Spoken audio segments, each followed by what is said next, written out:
오늘 우리에게 선포되어질 하나님의 말씀은 신약성경 마가복음 1장 16절부터 20절까지의 말씀입니다.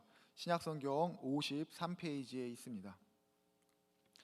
마가복음 1장 16절부터 20절까지의 말씀을 우리 한 절씩 교독하도록 하겠습니다.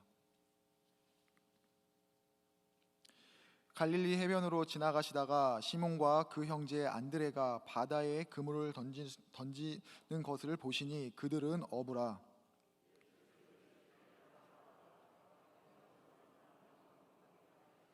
곧 그물을 버려두고 따르니라.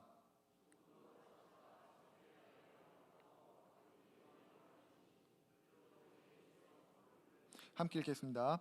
곧 부르시니 그 아버지 세베대를 품꾼들과 함께 배에 버려두고 예수를 따라가니라. 아멘. 우리 앞뒤 좌우 계신 성님들과 서로 이렇게 인사하도록 하겠습니다. 사랑하고 축복합니다. 인사합니다. 사랑하고 축복합니다. 사랑하고 축복합니다. 오늘은 예수님의 의도된 실수라는 제목으로 하나님 말씀 증거하도록 하겠습니다. 저에게는 어렸을 적부터 한 동네에서 함께 자랐던 친한 친구 한 명이 있습니다. 근데 이 친구는 저와는 다르게 흔히 말하는 일진이라는 그런 방황 시간을 보냈습니다. 폭풍기와 같은 사춘기 시절을 보냈고, 고등학교 졸업 후 독립을 하여서 소위 말하는 그 나이대에 정상적이지 않은 삶을 살고 있었습니다. 하루는 그 친구의 어머니께서 제게 다급하게 찾아오셨습니다. 이유는 친구가 군대를 가야 되는데 내일 모레 입대일인데 연락이 되지 않는다는 겁니다. 불안한 마음 가운데 그 친구에게 소식을 좀 전해줘라 라고 어머니께서 부탁을 하셨습니다. 친구가 있을 만한 곳을 찾아갔습니다. 그리고 친구를 만났습니다. 속 타고 있는 어머니의 마음도 모르고 그 친구는 너무나도 편안하게 잠을 자고 있었습니다. 지금 생각하면 굉장히 답답하고, 어떻게 소중한 인생을 그렇게 살 수 있을까? 가족에게 빨리 연락을 해야겠다라고 이 생각이 들지만 그때만 하더라도 어떻게든 이 친구를 군대에 보내야 된다, 요 생각 하나밖에 없었기 때문에 그냥 아무 말도 하지 않고 그 친구를 보고 이야기를 했습니다. 너 내일 모레 군대 간대. 제 친구가 잠에서 깨면서 저에게 이렇게 말했습니다. 거짓말 하지 마. 그러면서 조금 더 자다가 자기가 저녁에 좋은 데 데려갈 테니 가서 즐겁게 놀자라고 저에게 제안을 했습니다. 답답한 녀석, 너 그러다 진짜 큰일 나. 너 인생 그렇게 살면 안 돼 라고 제가 말하지 않고 그 친구의 제안을 받아들여서 신나는 저녁을 보냈습니다. 시간이 흘렀습니다. 이틀 뒤에 친구가 군대를 가는 날인데, 순순히 군대를 갈 것이라고 생각을 했는데 갑자기 친구의 마음이 변했습니다. 군대를 가지 않겠다는 겁니다. 나라에서는 오라고 하는데 자기 스스로 안 가겠다? 이게 말이 안 되지 않습니까? 그 친구를 설득을 하고 몇 명의 친구들과 함께 거의 반강제로 훈련소 앞에 데려다주고 들어가게끔 했습니다. 돌아오면서 그래도 한 사람의 인생을 우리가 구했다라는 그 뿌듯함이 마음에 있었습니다. 시간이 지나서 제가 입대할 때가 되었습니다. 그런데 생각지도 않게 이 친구가 휴가를 나왔습니다. 그리고 그때 일을 말하면서 자기를 군대에 갈 수 있게 해준 게 고맙다라고 하면서, 부모님도 저를 갈 때 혼자 가라고 하셨는데 제 친구가 저를 훈련소까지 데려다 주겠다라고 이야기를 했습니다. 오지 말라고, 너랑 엮이면 별로 좋은 거 없다고, 그냥 나 혼자 가도 돼 라고 했지만 친구는 끝끝내 저를 데려다 줘야 된다고 하면서 따라왔습니다. 여기까지 보면은 조금 철든 20대 초반의 남자들의 우정 이야기라고 생각이 듭니다. 그러나 사건은 이제부터 시작이 됩니다. 제가 군대를 입대할 때 그 친구한테 핸드폰하고 몇 가지 물품을 좀 맡겼습니다. 중요한 것들을 맡겼습니다.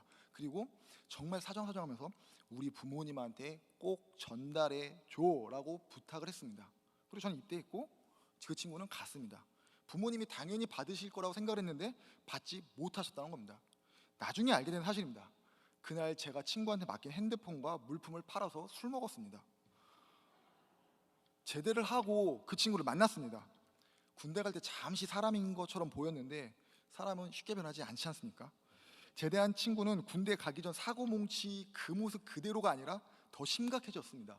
놀라운 건 이렇게 말하고 있는 저도 그 친구와 별반 차이가 없었습니다. 사랑하는 성도님들, 저의 외모에 속으시면 안 됩니다. 아버지 사업이 망했습니다. 학교로 돌아가고 싶은 마음이 없어서 자퇴했습니다.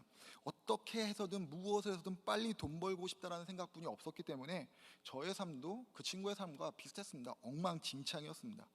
그런데 그 친구의 삶은 엉망진창이다라고 생각하는 제가 봐도 더 엉망진창이었습니다. 정말 삶을 아무렇게나 막 사는 것 같아 보였습니다. 그래서 제가 그 친구에게 화를 내기 전에 이런 말을 했던 게 기억이 납니다. 야, 내가 우리 엄마가 하는 말을 들어서 아는데 하나님은 실수하지 않으신다라고 하더라. 그런데 널 보면 하나님 실수하신 게 맞아.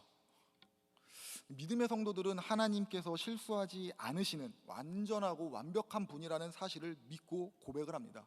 그렇기 때문에 믿음의 성도들의 삶 가운데 세상에서 말하는 성공이 없고 남들이 부러워하는 무엇이 없어서 때로는 그것이 고민이 되고 답답하긴 하지만은 그래도 소망을 품을 수 있는 것은 하나님은 실수하지 않기 때문이다라는 이 사실을 믿기 때문입니다. 그러나 우리의 현실 속에서는 하나님은 실수를 참 많이 하시는 것 같다라는 생각을 하게 됩니다. 아니, 실수를 하시는 것과 같은 일들을 많이 경험합니다. 하나님께서 실수하지 않으신다면 남을 속이고 아프게 하는 사람들은 하나님의 벌을 받아 마땅한데, 웬일인지 우리의 현실 속에서는 이런 사람들이 세상에서 부러워하는 모든 것들, 돈과 권력, 건강까지도 가지고 있는 것 같습니다. 또 믿음을 가지고 있기 때문에 하나님께서 우리 자녀의 삶을 책임져 주신다는 것을 믿기 때문에 공부보다 믿음이 먼저다라고 자녀에게 가르쳤고 기도와 말씀으로 키운다고 키웠는데, 주일에 학원 다니면서 공부했던 옆집 우리 가족의 자녀들보다 그 삶이 잘 풀리지 않을 때 정말 하나님 이러시기에요? 라는 말을 하게 되죠. 더욱이 내 자신도 하나님을 믿고 하나님을 의지하면서 고단하고 힘겨운 삶 하루하루 견디면서 살아가고 있는데, 오히려 하나님을 믿지 않는 다른 사람들과 비교해 보면은 초라할 때가 너무나도 많이 있습니다. 도대체 하나님께서 살아 계신다면, 아니 하나님께서 실수하지 않으셨다면 왜 우리의 삶에 하나님께서 실수하시는 것과 같은 일들이 일어나는 걸까요? 우리의 삶에 하나님께서 실수하시는 것과 같은 일들이 종종 보여지긴 하지만 우리는 믿습니다. 하나님은 여전히 완전하고 완벽하시다는 이 사실을 믿습니다. 다시 말해서 하나님의 선택과 결정에는 실수가 없습니다. 하나님은 완벽한 분이십니다. 만약에 하나님께서 하시는 일 가운데, 하나님의 역사 가운데 실수가 단 한 가지라도 있다면 그 순간부터 하나님은 하나님이 되실 수 없습니다. 세상의 모든 역사와 앞으로 일어날 모든 일들 통해서 그러나 우리는 알고 있습니다. 이런 일은 절대 일어나지 않는다는 것을 말입니다. 하나님은 실수가 없으십니다. 그럼 실수가 없으신 하나님께서 왜 사람의 눈으로 볼 때 실수와 같은 일들을 계속 일어나게 하시는 걸까요? 예수님께서는 이 땅에 사는 자기의 백성들을 죄에서 구원하시려고 십자가의 사명을 감당하셨습니다. 곧 예수님께서 이 땅에 오신 목적은 우리가 받아야 하는 복 때문이 아니라 죄로 인해서 끊어진 하나님과의 관계를 회복하여서 하나님의 자녀로서 하나님과 친밀하게 지내게 하기 위해서 이 땅에 오셨습니다. 하나님의 자녀로서 관계를 회복하고 이 땅에 오신 예수님께서는 자신에게 주어진 하나님과의 관계의 회복이라고 하는 이 십자가의 사명을 이루기 위해서 시간을 금과 같이 사용하셨습니다. 그러나 예수님께서는 이 땅에 우리와 같은 인간의 모습으로 오셨기 때문에 자신의 사명을 이루어 나아가는데 그 인간적인 한계, 곧 시간의 한계를 벗어날 수는 없었습니다. 예수님께서 하셨던 사역은 홀로 감당하시기에는 너무너무나도 버거웠습니다. 시간이 많이 부족했습니다. 너무 바빴습니다. 많은 이들에게 복음을 전파하시고 병에 걸린 사람들과 귀신 들린 사람들을 치유하셨고 말씀을 가르치시는 것이 인간의 몸으로 오신 예수님께서 혼자 감당하시기에 어려웠습니다. 그렇기 때문에 예수님께서는 그 사역을 혼자 감당하신 것이 아니라 자신과 함께 감당할 12명의 제자를 부르셨고 그들을 훈련시켜서 그들로 하여금 땅끝까지 가서 복음을 전하게 하셨습니다. 예수님께서 선택하신 복음 전파의 방법은 소수의 제자를 선택하시고 그들을 철저히 훈련시켜 세상으로 보내신 것입니다. 예수 그리스도의 제자로 부름 받았다라고 하는 사람은 그렇기 때문에 마땅히 예수님의 제자가 되어가는 이 제자 훈련을 받아야 됩니다. 제자가 되기 위해서 훈련을 받는 것이 아니라 제자로 부름 받았기 때문에 예수님의 훈련이 우리의 삶 가운데 있어야 됩니다. 훈련받은 제자로 세워질 때 그 공동체는 건강해지고 이 땅 가운데 진정한 소망이 될 수 있습니다. 먼저 말씀을 더 살피기 전에 우리가 기억해야 되는 것은, 우리가 이 자리에 지금 앉아 있다라고 하는 것은 예수님께서 우리를 예수님의 제자로 부르셨다는 겁니다. 그 예수님의 제자로 부름 받았기 때문에 우리 모두가 예수님의 온전한 제자가 되는 예수님의 훈련 가운데 있기를 부탁을 드립니다. 예수님께서는 자신의 사명을 이루는 과정에 소수의 제자들을 선택하셨고 그들을 부르셨고 그들을 철저히 훈련시키셨습니다. 예수님께서 제자를 부르시고 훈련을 시키신 것에 대해서 세상을 잃은 제자도 세상을 얻은 제자도라는 책에서는 다음과 같이 말을 합니다. 12 제자를 선택하는 그 순간은 예수님의 사역의 미래가 걸린 중차대한 때였다. 때문에 예수님은 12 제자를 부르시기 전에 먼저 긴 시간 동안 집중하여 홀로 아버지와 함께 계셔야 했다. 이 예수님께서 제자를 부르시는 그때는 예수님의 사역의 미래가 걸려져 있는 아주 중요한 때라는 겁니다. 예수님께서도 제자를 부르는 것이 얼마나 중요한지 인식을 하셨기 때문에 기도가 필요 없으신 하나님의 아들이자 하나님 자신 되신 예수님께서 기도하시면서 신중에 신중을 더하시는 그 과정 가운데 제자를 선택하셨습니다. 우리가 제자가 되었다는 것, 제자로 부름받았다는 것, 이거 보통의 일이 아닙니다. 주님께서 신중에 신중을 다하셔서 지금 우리를 이 자리로 부르신 겁니다. 옆에 앉아 계신 우리 성도님들, 또 함께 신앙생활하고 있는 우리 가족들은 대단한 사람입니다. 이렇게 서로에게 한번 축복해 볼까요? 예수님이 우리를 신중하게 선택하셨습니다. 우리 서로에게 한번 축복하겠습니다. 예수님이 우리를 신중하게 선택하셨습니다. 한 번 더 서로에게 이렇게 축복했으면 좋겠습니다. 함께 예배드리게 되어서 영광입니다. 인사하겠습니다. 함께 예배드리게 되어서 영광입니다. 그런데 예수님께서 자신의 사명을 이루기 위해서 신중에 신중을 다하여 부르고 훈련시킨 제자들을 살펴보면은 예수님께서 무엇인가 실수하신 것 같습니다. 1절 말씀을 보겠습니다. 갈릴리 해변으로 지나가시다가 시몬과 그 형제 안드레가 바다에 금을 던지는 것을 보시니 그들은 어부라. 예수님의 제자로 가장 먼저 부름받은 베드로와 안드레, 그리고 오늘 본문에 나오는 세베대의 아들 야고보와 요한은 갈릴리에 살고 있는 어부입니다. 제자들이 머물고 있던, 제자들이 부름받았던 이 갈릴리라고 하는 지역은 어업이 발달했던 갈릴리 호숫가에서 잡았던 생선을 팔던 곳입니다. 그곳에서 생선을 잡아서 소금에 절여서 수출하던 곳입니다. 이것이 말하는 것이 무엇이냐면은 갈릴리라고 하는 그 동네는 경제적으로 꽤나 여유가 있었던 사람들이 많이 있었다는 것을 우리는 알 수 있습니다. 하지만 우리는 예수님의 제자들이 모두 다 가난할 것이다 라고 생각을 합니다. 아닙니다. 가난한 이들도 분명히 있었겠지만 오늘 부르는 제자들은 그렇게 가난하지 않았습니다. 특별히 야고보와 요한은 일당을 주고 사람을 고용할 정도로 꽤 큰 규모의 어업을 하던 사람들입니다. 20절 말씀입니다. 곧 그들을 부르시니 그 아버지 세베대를 품꾼들과 함께 배에 버려두고 예수를 따라가니라. 이 말씀에서 기록된 대로 이 야고보와 요한은 품꾼, 그러니까 일당을 주고 일하는 사람을 불러서 일할 정도의 어업을 하던 사람들입니다. 꽤 큰 규모의 어업을 하던 사람들이죠.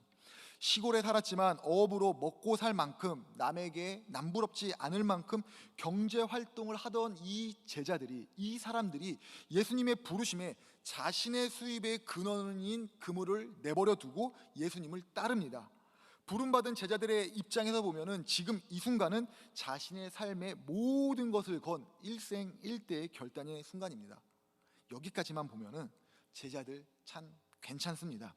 예수님께서도 이렇게 결단을 하는 사람들을 제자로 부르신 것 같습니다. 예수님의 부르심이 성공한 것 같습니다. 베드로를 살펴볼까요? 우리가 알고 있듯이 베드로는 예수님의 수제자입니다. 사람으로서 인류 최초이자 마지막으로 물 위를 걸었던 사람입니다. 위대한 신앙의 고백 가운데 교회의 시작이 된 사람입니다. 정말 예수님의 부르심이 완벽한 것 같습니다. 예수님의 부르심에는 실수가 없어 보입니다. 그러나 진짜 예수님께서 제자들을 부르신 것이 성공일까요? 예수님의 부르심에는 실수가 없었을까요? 베드로가 우리가 살펴봤듯이 베드로는 굉장히 멋진 사람이었습니다. 그러나 베드로의 삶에 이렇게 멋진 일만 있었을까요? 아닙니다.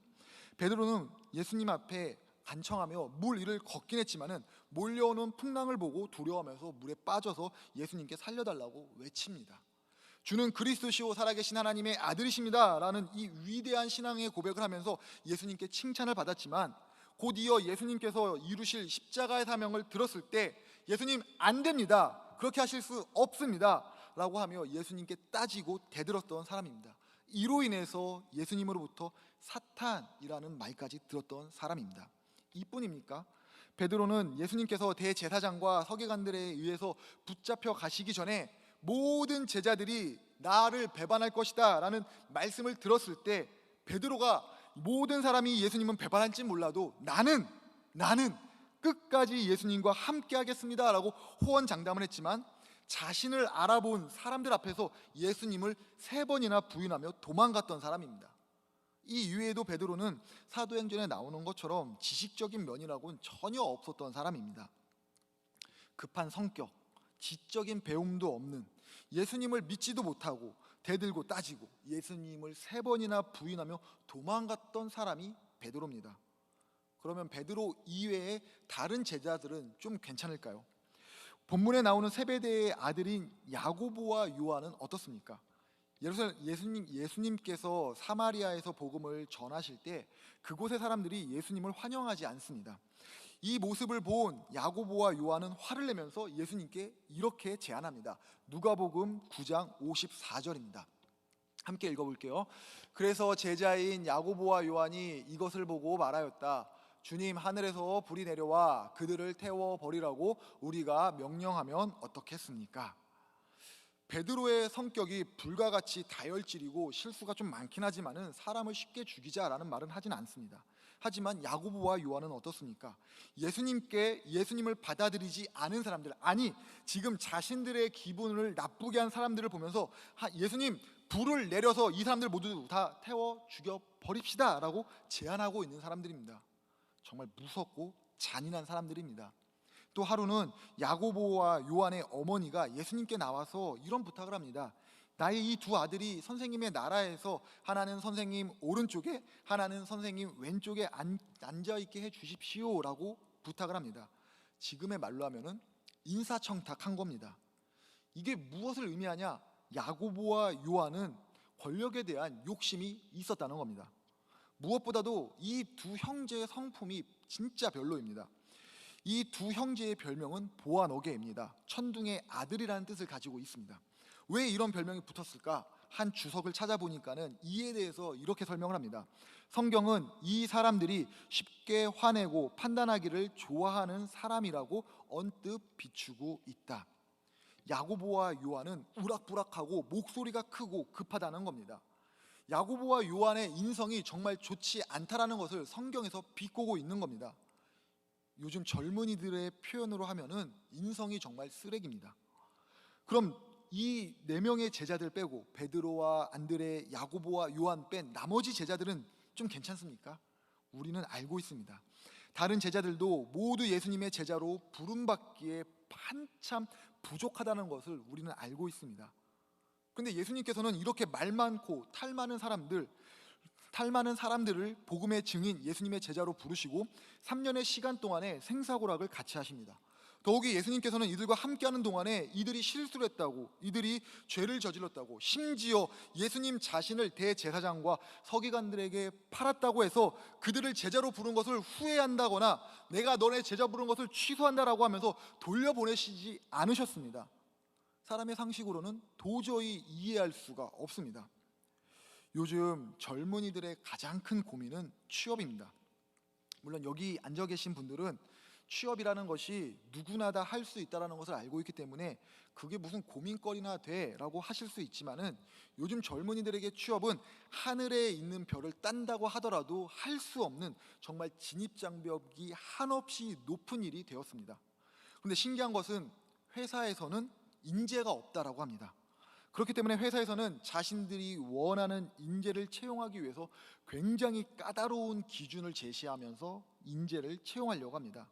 인사가 만사다라는 말이 있듯이 사람을 잘 뽑고 잘 세우려고 사람 뽑는 것을 굉장히 까다롭게 합니다. 그럼 좋은 사람을 원하는 것, 인재를 원하는 것이 회사에만 있는 모습입니까? 아닙니다. 세상을 사는 모든 사람들은 인정받고 환영받는 좋은 사람과 만나고 싶고, 동시에 내 자신도 스스로 좋은 사람이 되어서 언제나 어디서나 환영받고 사랑받는, 그리고 인정받는 사람이 되고 싶어 합니다. 쉽게 말해서 세상에 있는 모든 사람들, 저와 우리 사랑하는 성도님들은 모두에게 좋은 사람이 되고 좋은 사람과 함께하고 싶은 마음을 가지고 있다는 겁니다. 그런데 예수님께서는 예수님과 함께할 사람들로서 예수님을 대신해서 복음을 전파해야 될 그 제자들을 선택하는 데 있어서 일부러 좋은 사람들은 다 피하는 것 같습니다. 분명히 예수님 주변에는 학식과 인격을 갖춘 성품 좋은 사람들이 있었을 텐데, 예수님은 마치 일부러 그러시는 것처럼 그들만 피해서 나쁜 사람들만 고르시는 것 같습니다. 예수님께서는 복음의 증인으로 합당해 보이지 않는 사람들을 선택하는 것뿐만이 아니라 예수님과 함께 하기에는 한참이나 부족해 보이는 그런 사람들만 제자로 선택하고 부르셨습니다. 정말 사람의 상식으로는 이해할 수 없습니다. 이런 예수님의 선택을 보고 누가 실수가 아니다라고 말하지 않겠습니까? 예수님께서 제자들이 어떤 사람인지 판단하지 못해서 제자들의 외면을 보고 그 사람들에게 속아서 그 제자들을 선택하신 걸까요? 이건 아닙니다. 예수님은 자신의 제자들에 대해서 너무너무나도 잘 알고 계셨습니다. 베드로가 어떤 성격을 가지고 있는지, 이 베드로가 어떻게 할지, 야고보와 요한이 어떤 인품을 가지고 있는지, 마태가 어떤 사람인지, 그리고 자신이 십자가에 달려 돌아가실 때, 죽을 때 제자들이 어떤 일을 할지 예수님은 모두 다 알고 계셨습니다. 심지어 유다가 자신을 배신할 것까지도 예수님은 알고 계셨습니다. 그럼에도 불구하고 예수님께서는 이런 사람들을 제자로 부르십니다. 마치 작정이라도 한 것처럼 실수투성이 사회에서 손가락질을 받고 있는 이들을 제자로 부르시고 그들과 함께 지내십니다. 왜? 왜 예수님은 이렇게 하셨을까요? 요즘 유명한 사람들 중에 공황장애, 공황 발작을 경험하는 사람들이 많다라고 합니다. 공황장애, 공황 발작을 경험하는 사람들은 그런데 유명한 사람들뿐만이 아니라 일반인들에게도 점점점 이 퍼센테이지가 높아지고 있다라고 합니다. 이 공황 발작이 무엇이냐? 공황 발작이라는 것은 생명에는 위협을 주진 않지만은 그 발작이 일어나는 순간 심장이 멈추는 것 같은 느낌으로 망치에 맞는 것 같다라고 합니다. 공황 장애, 공황 발작이 그래서 상대방에게는, 누군가에게는 피해를 주지 않지만은 이를 경험하는 그 자신에게는 죽음을 경험하는 것과 같은 공포에 휩싸이게 한다고 합니다. 그래서 이것을 경험할 때, 이 현상이 계속 일어날 때 일상적인 삶이 불가능할 정도로 불안한 모습을 보인다라고 합니다. 왜 이렇게 공황 장애가 많은 걸까요? 정혜신 박사라는 사람이 당신이 옳다라는 책을 통해서 이 이유에 대해서 이렇게 말합니다. 나로 살아가는 것이 힘들기 때문이다. 이 말은 지금의 사람들, 내가 아니라 나를 바라보는 주변의 기대에 부응하는 삶을 살고만 있다는 겁니다. 나로 살아가는 것 같지만은 내가 아닌 삶을 살아가고 있다는 겁니다. 이런 질문을 제가 드려보겠습니다. 우리 성도님들은 스스로가 정말 좋아하는 것이 무엇인지 말씀하실 수 있습니까? 우리 성도님들은 스스로가 언제 가장 행복하다라고 말씀하실 수 있습니까? 아마 이 질문에 대해서 내가 뭘 좋아하지? 내가 언제 행복하지? 답변하기가 어려우실 겁니다. 대신 이런 질문은 어떻습니까? 내 남편이, 내 아내가, 내 자녀가 좋아하는 것은 무엇입니까? 우리 자녀들이 가장 행복해할 때는 언제입니까? 어렵지 않게 대답하실 수 있습니다. 사람은 나로 살아갈 때 가장 행복하고 나로 살아갈 때 매력이 있습니다. 그런데 나로 살아가는 것이 쉽지가 않습니다. 우리는 나로 살아가기 어려운 세상 가운데 살아가고 있습니다. 자신에 대해서 생각해 보기도 전에 누군가의 기대에 부응하는 삶이 괜찮은 삶이다라고 생각하면서 지금까지 살아왔습니다. 그렇기 때문에 나로 살아가는 것보다 누구의 엄마, 누구의 남편, 누구의 자녀로 살아가는 것이 훨씬 익숙합니다. 누군가의 기대에 부응한다라는 것이 나쁘다라고 말할 수 없습니다. 기대에 부응하기 위해서 삶을 열심히 노력하는 거, 이게 왜 나쁜 일입니까? 문제는 사람의 기대가 끝이 없다라는 겁니다.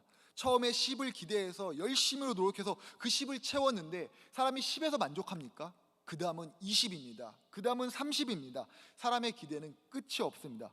끝없는 사람의 기대에 완벽하게 맞추고 사는 사람, 이 세상에 아무도 없습니다.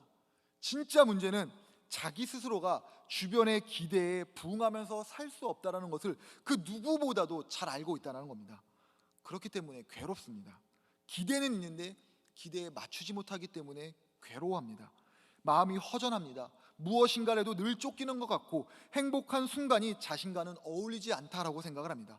더욱이 하나님께서 선물로 주신 삶이 버겁고 땅이 꺼질 듯한 한숨을 내쉬면서 내 자신을 하찮게 여길 때가 있습니다. 나는 왜 이렇게 능력이 없지? 나는 왜 이렇게 못났지? 결국 마음에 병이 생기고 맙니다. 그런데 이때 우리가 기억해야 될 것이 있습니다. 이 땅을 사는 사람 중에 완벽한 사람은 단 한 명도 없다는 겁니다. 우리가 생각할 때 모든 것을 가지고 있고 완벽해 보이는 그 사람조차도 완벽하지 못합니다. 믿음의 삶도 완벽이 있을 수 없습니다. 우리가 예수님을 믿고 구원받은 이후의 삶을 성화의 삶을 살아간다라고 합니다. 성화, 예수님을 닮아 점점 거룩해진다는 겁니다. 이런 성화의 끝에 완전히 영광스러운 존재가 된다는 영화의 삶이 있는데, 이 영화의 삶은 우리가 이 땅에서 절대 경험해 볼 수 없습니다. 생각해 보십시오.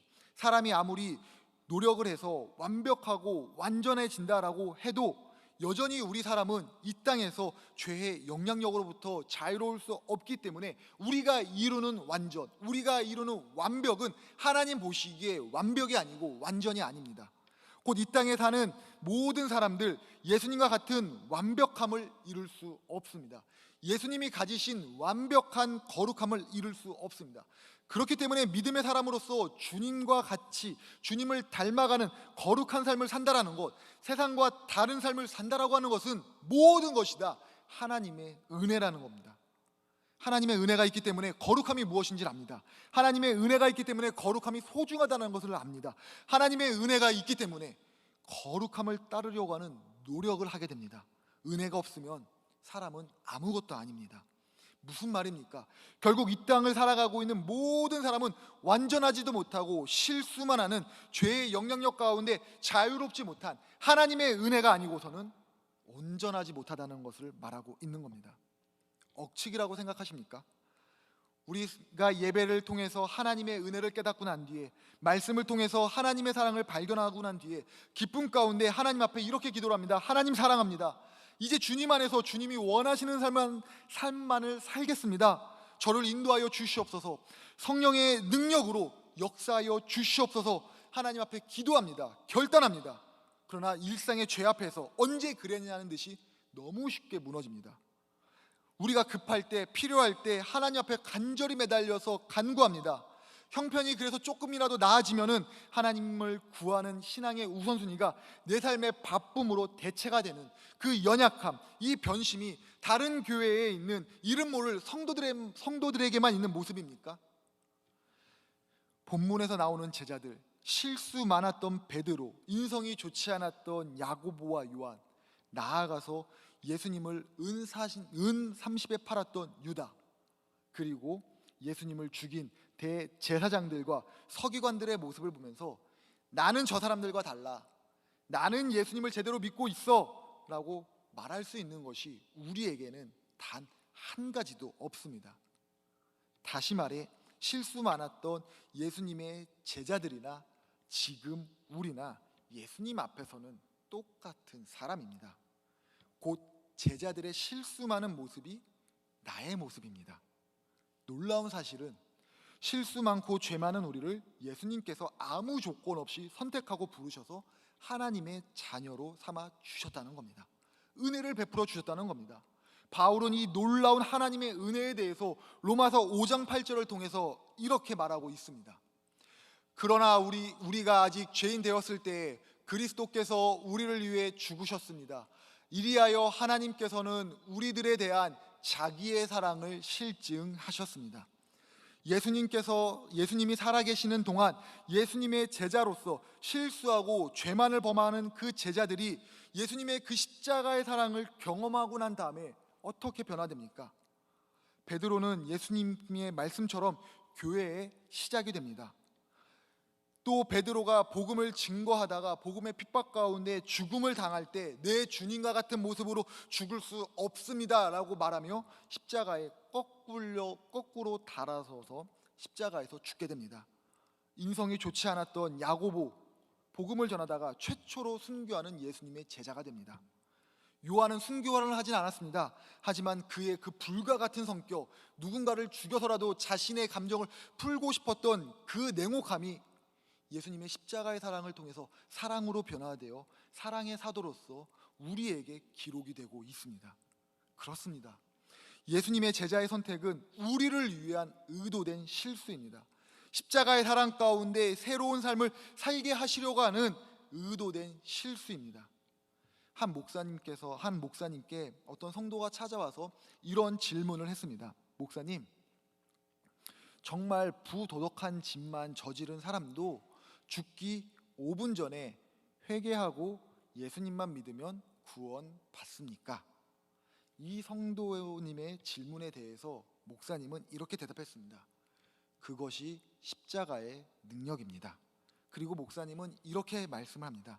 넘어지고 무너지고 지치고 실패했을 때 돌아갈 곳이 있습니다.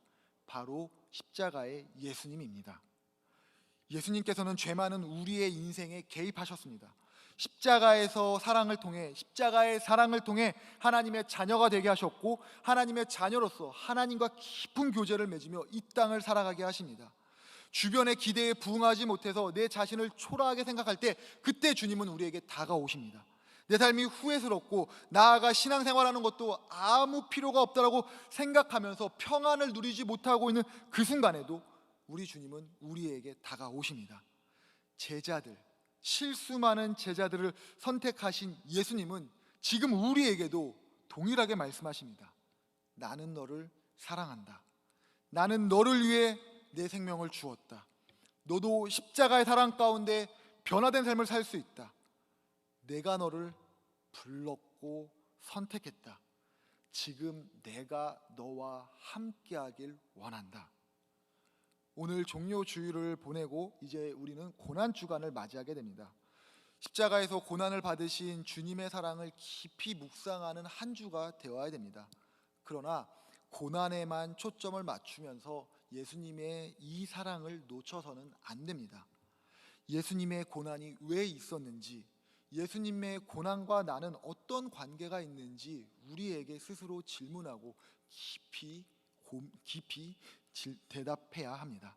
그리고 나의 모든 것을 아시고도, 실수하고 죄 많은 나의 모든 것을 아시고도 십자가를 지신 이 예수님의 사랑 가운데서 내 연약함 그대로, 내 있는 모습 그대로 주님 앞에 나아가야 됩니다. 지금 주님의 부르심 가운데 순종하며 나아가야 됩니다. 주님의 사랑 가운데 내가 아닌 주님의 생명으로 믿음의 삶을 살아야 됩니다. 주님 지금 우리를 부르십니다. 말씀을 준비하면서 찬송가 310장이 생각이 났습니다. 하나님의 은혜로 이 쓸데없는 자 왜 구속해 주는지 난 알 수 없도다.